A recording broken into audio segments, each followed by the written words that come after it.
శాంతి భద్రతల్లో నిజంగా రౌడీజం చేస్తున్నది ఎవరు, ఆ ముసుగేసుకుని చేస్తున్నది ఎవరు? ఈ మధ్యకాలంలో చూస్తున్నాం కదా, గంజాయి వ్యతిరేక ఉద్యమకారుని హత్య చేస్తే కూడా గట్టిగా చేసి చర్యలు తీసుకుందో లేదో తెలియని ప్రభుత్వం వారు ఇప్పుడు ఇట్లాంటి మాటలు చెబితే జనం నమ్ముతారా? సింపుల్ అవన్నీ అసలు మొన్న కేంద్ర ప్రభుత్వం నవంబర్ 2025 అంటే నెల రోజుల క్రితం ఒక నివేదిక ఇచ్చింది. ఆంధ్రప్రదేశ్ రాష్ట్రం అట్టడుగు స్థానంలో పోలీసు వ్యవస్థ పనిచేస్తూ ఉంది, అంటే ఇక్కడ శాంతి భద్రతలు పూర్తిగా ఫెయిల్ అయినాయి అని చెప్పి భారతదేశంలో ఉన్న అన్ని రాష్ట్రాలు కేంద్రపాలిత ప్రాంతాల్లో చిన్న విషయం ఇంకోటి కూడా వాడుతుంది, ఇది కూడా చెప్పాలి. స్టేషన్కు రా, కేసు రాజీ చేసుకో, మహిళా న్యాయవాదికి పోలీసు బెదిరింపు. చిత్తూరు ఎన్నిసార్లు, చిత్తూరు అర్బన్ మీకు నీకు ఎన్నిసార్లు చెప్పాలి, మాకు వేరే పని లేదా, ముందు స్టేషన్కి రా, వచ్చి కేసును రాజీ చేసుకొని ఒక పోలీసు అధికారి హెచ్చరించారంట. పోలీసులను బెదిరిస్తే ఊరుకోమని పవన్ కళ్యాణ్ గారు చెబుతున్నారు. మరి ఆయన ఎంతమంది పోలీసుల గురించి వచ్చింది కాబట్టి పోలీసులే కిడ్నాప్ చేస్తే ఏపీ కేంద్రంగా ప్రమాదకర దందా, తిరుపతి నుంచి కొకైన్ డ్రగ్స్ హైదరాబాద్కి తరలింపు, పోలీసులే కిడ్నాపర్ల అవతారం ఎత్తి, పోలీసుల కన్సల్టన్ల రేషన్ మాఫియా, ఏదైతే పేకతో కాకీల ఆట విడుపు, ఇవన్నీ ఈ 2-3 నెలల కాలంలో వచ్చినటువంటి వార్తలు. అంతేందుకు నిన్న జగన్మోహన్ రెడ్డి గారు తాడేపల్లి ఆఫీస్ దగ్గరకు వచ్చి పోలీసులు కిడ్నాప్ చేశారు కార్పొరేటర్ని. పోలీసులకి రెడ్ బుక్ రాజ్యాంగం పోలీసులకు స్వేచ్ఛ అట్టు ఇచ్చారంటే మీరు కిడ్నాపర్లు అదేంటి కిడ్నాప్ చేయండి కార్పొరేటర్లు అన్నట్టు ఇచ్చారు. మరి ఇంకా రాష్ట్ర శాంతి భద్రతలు ఎక్కడ ఉన్నాయి? మన కేంద్ర హోంశాఖ 36వ స్థానం ఇచ్చింది, అంటే మనకు లాస్ట్ ప్లేస్ ఇచ్చింది. 100 పాయింట్లకు కానీ 16 పాయింట్లే మనకు వచ్చినాయి, అంటే కనీసం పాస్ మార్కులు రాలా పోలీసులకి. అంటే శాంతి భద్రతలు ఇక్కడ పూర్తిగా వైఫల్యం చెందని దానికి అర్థం కదా కేంద్ర హోంశాఖ ఇచ్చినటువంటి నివేదిక. రెండో అంశం వచ్చేటప్పటికి మరి పవన్ కళ్యాణ్ గారు మర్చిపోయినట్టున్నారు, ఆయనే కదా కారు మీదెక్కి కూర్చొని డాన్సులు వేస్తా వెళ్ళాడు. పోలీసులు వద్దన్నా అక్కడ వైజాగ్ లో కూడా అలానే చేశాడు. పోలీసులు నన్ను ఆపుతారా, నేను మీ అంత చూస్తా అన్నాడు. మరి అదే రిషాంత్ రెడ్డి గారిని వీళ్ళందరినీ మేము రెడ్ బుక్లో రాసుకున్నాం అని చెప్పి ఏ విధంగా వాళ్ళందరికీ ఇప్పుడు పోస్టింగ్ లేకుండా చేశారు. ఇవన్నీ మనం చూసాం కదా, అనేక మందిని సస్పెండ్ చేసినాయి. కానీ మరి ఇవన్నీ ఆయన కనపట్లేదా? ఎవరు బెదిరిస్తున్నారు పోలీసుల్ని? మీరు ఆల్రెడీ బెదిరించేశారు.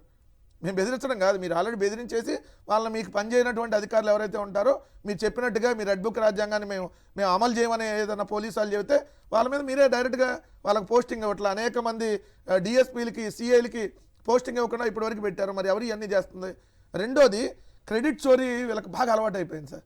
ఎందుకంటే నేను చంద్రబాబు నాయుడు గారు మాట్లాడతా, క్రెడిట్ చోరీయే కాదు, జగన్మోహన్ రెడ్డి గారి మీటింగ్ స్టైల్స్ను కూడా కాపీ కొట్టేస్తున్నారు. ఎంత దారుణం. నిన్న మీటింగ్ పెట్టారు కదా, ఈ మీటింగ్ మీరు ఒకసారి చూస్తే కొమ్మినేని గారు ఒకసారి జూమ్ చేసి చూపించండి. ఇది జగన్మోహన్ రెడ్డి గారు ఆల్రెడీ సిద్ధం సభలప్పుడు కానీ జగన్మోహన్ రెడ్డి గారి మీటింగ్లకు కానీ పెట్టినటువంటి స్టైల్ని వాళ్ళు నిన్న కాపీ కొట్టారు. జగన్మోహన్ రెడ్డి గారి పథకాలనే కాదు, ఆయన స్టైల్ని, ఆయన మీటింగుల్ని ఒకసారి ఆయన స్టైల్ని ఎలా కాపీ కొడుతున్నారు చూడండి. ఒరిజినల్ జగన్మోహన్ రెడ్డి గారు పడితే ఈ పక్కన డూప్లికేట్ ఇల్లు కాపీ కొట్టి ఏ విధంగా చేస్తున్నారో అది కనపడింది. చూస్తాను, జూమ్ రావట్లేదు. ఓకే, అయితే ఇక్కడ ఇంకొకటి సార్, నిన్న కానిస్టేబుల్కి సంబంధించిన దాంట్లో ప్రధానంగా ఈ కానిస్టేబుల్ నోటిఫికేషన్ ఏమైనా చంద్రబాబు నాయుడు గారు ఇచ్చారా? అసలు కానిస్టేబుల్కి నియామ పత్రాలు ఇవ్వడానికి ప్రభుత్వం పెద్ద మీటింగ్ పెట్టడం ఏంటి? ఇది బహుశా ఎక్కడ జరగదు. గతంలో ఒక అనుభవం చెప్తాను. ఒక మంత్రి పేరెందుకు కానీ అప్పట్లో కాంగ్రెస్ టైంలో అనుకుంటా, కాంగ్రెస్ మంత్రి గారు ఆయన దగ్గరికి ఒక సిఐ స్థాయో ఎస్ఐ స్థాయో సిఐ స్థాయో ఆ స్థాయి అధికారి వచ్చి ఏదో సెక్రటరియట్లో మాట్లాడబోతే ఫస్ట్ గెట్ అవుట్ అన్నాడు. నువ్వేంటి అసలు మంత్రిని కలవటం ఏంటి ఈ రకంగా అనే పరిస్థితి ఆ రోజులో ఉండే. అంటే ప్రోటోకాల్ పాటించాలి, ఇట్లా ఇండిసిప్లైన్ అవుతుందని చెప్పి ఆ రోజు ఒక మంత్రి గారు పోలీస్ ఆఫీసర్ నాకు స్వయంగా చెప్పారు. అట్లాంటిది ఇప్పుడు సీఎంలు కానిస్టేబుల్ కి నియామక పత్రాలు కానిస్టేబుల్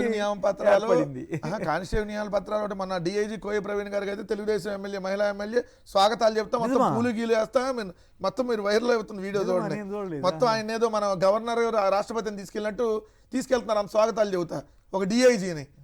ఆయన పొలిటికల్ గా కార్యక్రమానికి ఏమైనా వెళ్ళాడా లేదా మంచి పని ఏమైనా చేశారా? ఏం మంచి పని అండి ఆయన చేసేది, ఆయన పత్యాపారాలు మాట్లాడాడు, ఇంకేం మంచి పని చేస్తాడు ఆయన.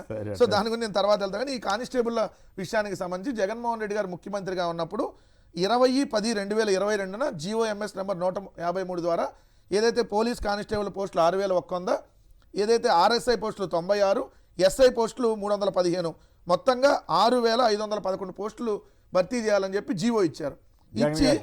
జగన్ గారి టైంలో 20/10/2022 జీవో ఇచ్చిన తర్వాత నెక్స్ట్ 1 మంత్లో 28/11/2022 ఏదైతే కానిస్టేబుల్ పోస్టులకు సంబంధించి నోటిఫికేషన్ ఇచ్చారు. ఇచ్చి 22/1/2023 ప్రిలిమినరీ ఎగ్జామ్ జగన్మోహన్ రెడ్డి గారే కండక్ట్ చేశారు.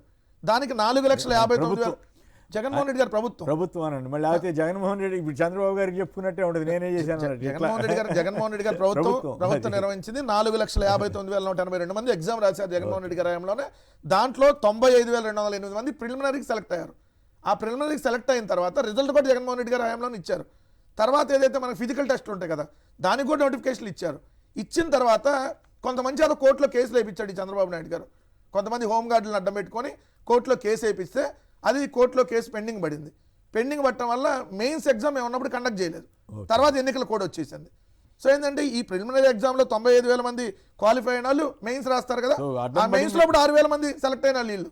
సో జగన్మోహన్ రెడ్డి గారు దాన్ని ఆయన చెప్పాలి కదా, జగన్ గారు నోటిఫికేషన్ ఇచ్చాడు, ప్రిలిమినరీ ఆయన కండక్ట్ చేశాడు, కోర్టు కేసులు ఉన్నాయని చెప్పకుండా దాన్ని కూడా ఉల్టా మేమేదో కోర్టులో కేసులు చేసినట్టు సిగ్గు లేకుండా పత్రికల్లో రాస్తే ఇంకా అసలు ఏముంటుంది చంద్రబాబు నాయుడు గారికి?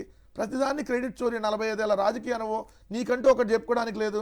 కానిస్టేబుల్కి వెళ్ళి నియామపత్రాలు ఎత్తావు, 1వ తారీఖు వెళ్ళి 4,000 పెన్షన్ ఇవ్వడం కోసం 1 కోటి రూపాయలు ఖర్చు పెట్టి పెద్ద మీటింగ్లు పెడతావు. ఇదే ఒక ముఖ్యమంత్రి చేసేదండి. దాంట్లో మళ్ళీ ఆయన చెబుతాడు పవన్ కళ్యాణ్ వీళ్ళిద్దరూ కలిసి శాంతి భద్రతలు బాగా పరిరక్షించేసి అసలు ఈ ఉద్యోగాలన్నీ సృష్టించినట్టుగా వీళ్ళు. ఎందుకంటే ఎక్కడండి జగన్మోహన్ రెడ్డి గారు తీసుకొని వచ్చినవన్నీ మీరు క్రెడిట్లో వేసేసుకొని, ఇదొకటే కాదు కదా, మన పంచాయతీరాజ్ డిపార్ట్మెంట్కి సంబంధించి ప్రమోషన్లు ఏదో డిఎల్డిఓ పోస్టుని డిడిఓగా మీటింగ్ పెట్టారా? మీటింగ్ కాదు, దానికి పవన్ కళ్యాణ్ మీటింగ్ పెట్టి అసలు ఎప్పుడూ లేని విధంగా 10,000 మందికి పదోన్నతులు ఇచ్చామని చెబుతున్నాడు. 10,000 మందికి పదోన్నతులు ఇస్తే వాళ్ళ శాలరీలు పెరగాలి, ఈ 10,000 పోస్టులు ఖాళీ అవ్వాలి కదా, మరి ఎక్కడే నీ. సో అంటే ఎట్లా ఉందంటే సెల్ఫ్ డబ్బా, వీళ్ళు చేసింది ఏమి లేదు కాబట్టి పక్కన వాళ్ళని క్రెడిట్ కొట్టేయాలని చూస్తూ ఉన్నారు. దీన్ని ప్రజలు కూడా గమనిస్తూ ఉన్నారు.